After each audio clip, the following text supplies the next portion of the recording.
तो हारना नहीं है, निराश नहीं होना, उदास नहीं होना, हमें कमर कसना है, हमें हारना नहीं है। जहां भी आपको शब्द सुनाई दे, आपका जीवन ब्रह्मचर्य ही अमृत है और आपका जीवन ब्रह्मचर्य ही नहीं मृत्यु है। मन, अगर अमेरिका गए हैं, आपने वो दृश्य देखा है, कोई एरिया, महल, घर, जो भी एक सेकंड के कम हिस्से में वो पहुंच जाएगा। ऐसे मन को प्रभु में लगाने के लिए जहां मन जाए, और जाना कि गया, इतना सावधान साधक होना, गया वो तत्काल आ जाएगा, उसको बुलाना नहीं पड़ेगा, वो तत्काल लग जाएगा। राधा वल्लभ श्री हरि, राधा वल्लभ श्री, राधा वल्लभ। हो सकता है 5 बार न कह पाओ, फिर भाग जाए, फिर उसे लाना है। इसे कहते हैं अभ्यास योग।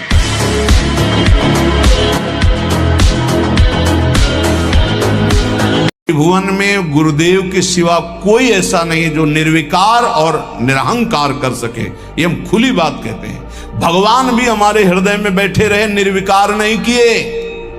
जन्म जन्मांतर से हमारे साथ हैं, कभी निर्विकार नहीं किए, कभी निरहंकार नहीं किए। वही हृदयस्थ भगवान अव्यक्त जब व्यक्त रूप गुरु रूप धारण किए, पक्का सुधार हो गया, पक्का माया से मुक्त करने का मार्ग दिखा दिया।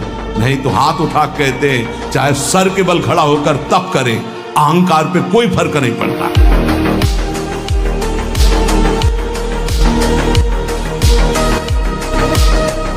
जिस शरीर में जितनी आसक्ति कर लोगे, अगला वही जन्म उसी शरीर का मिलेगा। जैसे हिरण के शरीर में आसक्ति कर ली तो भरत जी हिरण बन गए, पुरंजन ने स्त्री में आसक्ति कर ली तो पुरंजनी बन के अगले जन्म में स्त्री बन करके जन्मा। इसलिए जिस शरीर से अधिक प्रेम कर, जो मकान से ज्यादा प्यार करता है, वो छिपकली बनकर मकान में रहता है। जो जिससे अधिक प्यार, वो ऐसी योनि को प्राप्त। तुम योनि प्राप्त करने के लिए नहीं आए, भगवान को प्राप्त करने के लिए मानव देह प्राप्त किया। नाम जप करो, सच्चाई से नाम जप करो, तुम्हें खुद दिखाई देगा जो लिखा है। कोई किसी से प्यार नहीं करता, सिर्फ नाटक।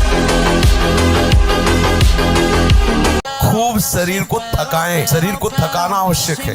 यदि आप प्रातः काल उठ करके 1 घंटा व्यायाम करें तो आप देखेंगे आपका जो धातु क्षरण है उसका अंतराय होता चला जाएगा। महीने में 2 बार, फिर 1 महीने में 1 बार, फिर धीरे धीरे कई महीने में, ऐसे अंतराय बढ़ता चला जाएगा। लोग ऐसे थोड़ी उठते थे शुरुआत में कि भाई सर्दी का समय तो रजाई उड़ के भजन। नहीं, पहला काम घड़ी में हमारा राइट टाइम हुआ, सब हटा दिया, नीचे उतरे, वज्रासन में बैठे, जल पिया, शौच स्नान, अपनी दिनचर्या में दंड बैठक मारी, अपनी दिनचर्या में। साधु का मतलब क्या, फौज का जैसे आदमी नहीं, ऐसे भगवत पार्षद होता है कोई, ऐसे थोड़ी मरा मुरा लंजू पुंजू ऐसे।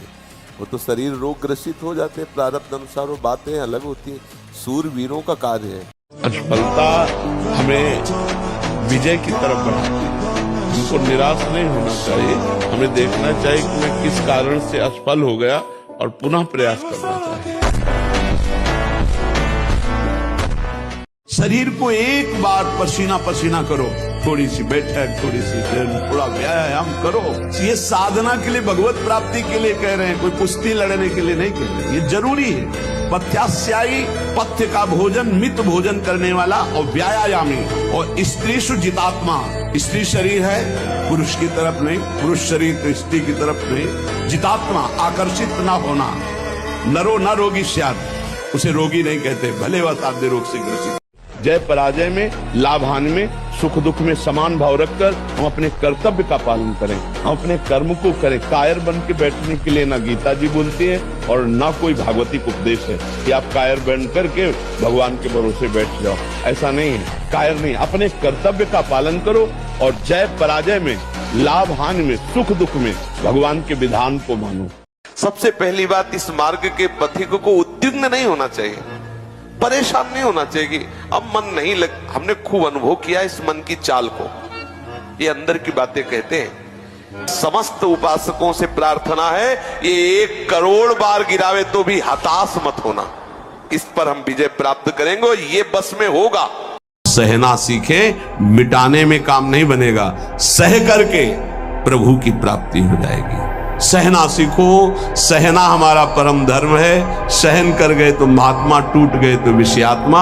और फिर हमें पता नहीं ये अवसर जो मिला है कब मिले। इसलिए सावधान, सत्संग को सुनो और उसका मनन करो, उसको जीवन में उतारो, तभी लाभ मिलेगा। नहीं रोज सत्संग हो रहा है और अगर आप सुनेंगे नहीं तो 1 घंटा 1.5 घंटा बैठ लिए फिर वही मनमानी चिंतन, ठीक नहीं।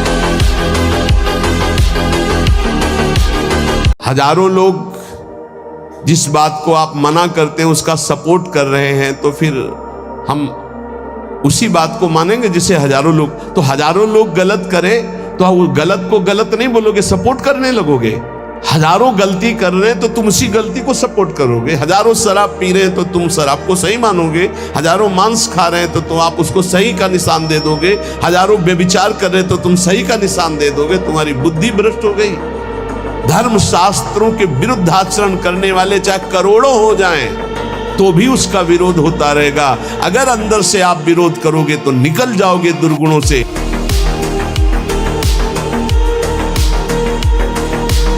साधक स्वप्न दोष से बचना चाहता है तो सर्वप्रथम उसको भगवान की शरण में होना, क्योंकि प्रभु की शरणागति से हमारा जो अंतःकरण मलिन चिंतन से युक्त है उसका सुधार होगा।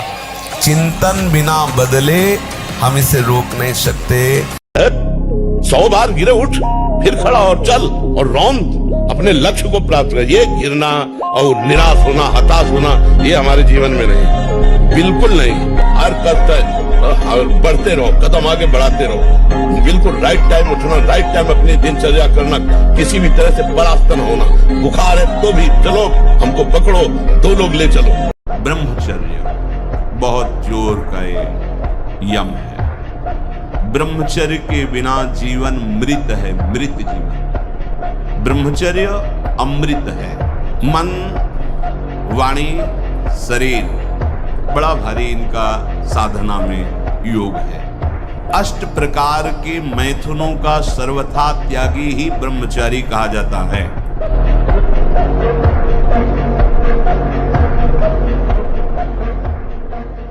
कायर बन करके बैठ जाना ऐसा कहीं हमने नहीं पढ़ा कि सब छोड़ दो और बैठे कि भगवान चाहेंगे तो ऐसा हो जाएगा। तो फिर तुम्हें मनुष्य जीवन किस लिए मिला? फिर भगवान ने कर्तव्यों का उपदेश क्यों किया?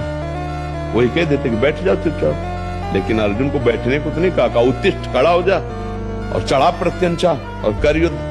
भगवान ने कर्तव्य में लगने के लिए कहा, कायर बनने के लिए नहीं कहा। कोई गलती हो जाए, कोई पाप हो जाए तो तत्काल महापुरुषों से मिलो, संतों से।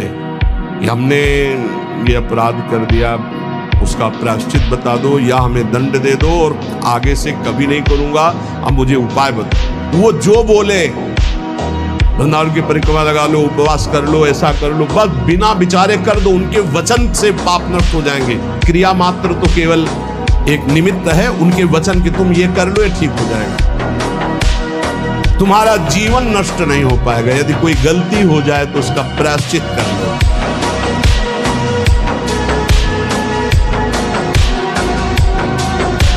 अगर विषय का नाश करके सच्चिदानंद रस में स्थित होना है तो जो ही कोई विषय आएगा तो सबसे पहले वो आश्रय प्रकट करेगा। आश्रय नहीं है तो आप विकल नहीं हो सकते। आश्रय नहीं है तो आप इतने घबराहट से युक्त नहीं हो सकते। ऐसे आया गया। बलवान बनो। तुम दूसरों के आगे घुटने टेकने की जगह दूसरों को घुटने टेकवाओ। इतने भजन करो, इतना तप करो, इतने नियम में रहो, दूसरा तुम्हारे सामने झुके, तुम्हें झुकने की जरूरत न पड़े। भगवान परशुराम जी ने 21 बार अकेले संपूर्ण उपासक को इस बात पर सदैव सावधान रहना पड़ेगा। अगर हम अपनी इच्छाओं का मर्दन नहीं कर सके, अपने गुरु की आज्ञा पर नहीं चल सके, अपने शास्त्र आज्ञा पर नहीं चल सके, तो मुझे लगता है कि आगे चल करके आपका जीवन बड़ा संकटपूर्ण रहेगा। संकटपूर्ण, ये विकार आपको रौंद देंगे। इसीलिए विचलित होते हैं कि आप लोग इतने बलवान बने कि आक्रमण कब हो जाए, कहां किस वासना का, आप उससे लड़ना जाने। आपके अंदर युक्तियां होनी चाहिए।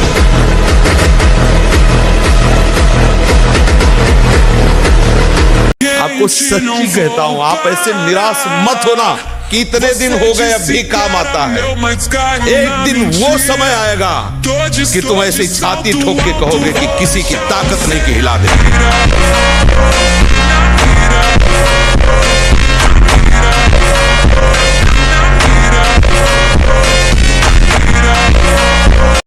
विषय बलवान है मानते हैं, पर भगवान से बलवान नहीं है। जब नाम भगवान को अधीन कर सकता है तो विषयों को क्यों नहीं अधीन कर सकता।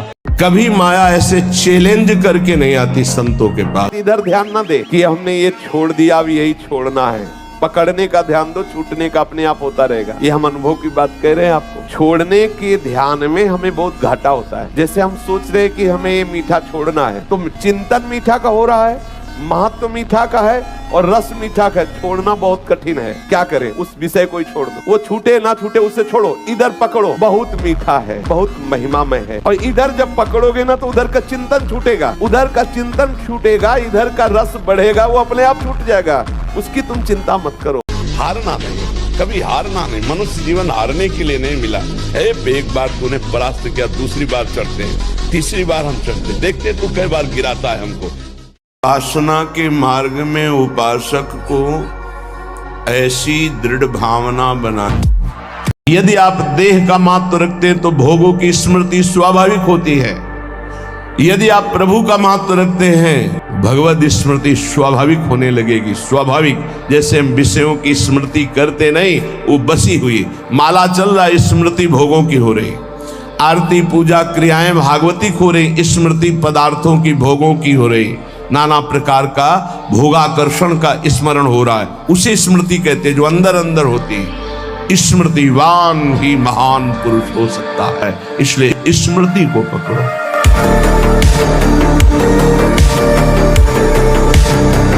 ये जो शुक्रपात, वीरपात, वीर स्खलन, स्वप्न दोष जिसे कहा जाता है, ये दैहिकी वीरपात और व्याधिकी वीरपात। दैहिकी वीरपात जो स्वाभाविक हो जाता है, उसमें बिल्कुल आपकी हानि नहीं, कोई दोष नहीं। और जो ये व्याधिकी वीरपात है, ये बहुत हानिकारक है, ये आपके जीवनी शक्ति को नष्ट कर देने वाला है।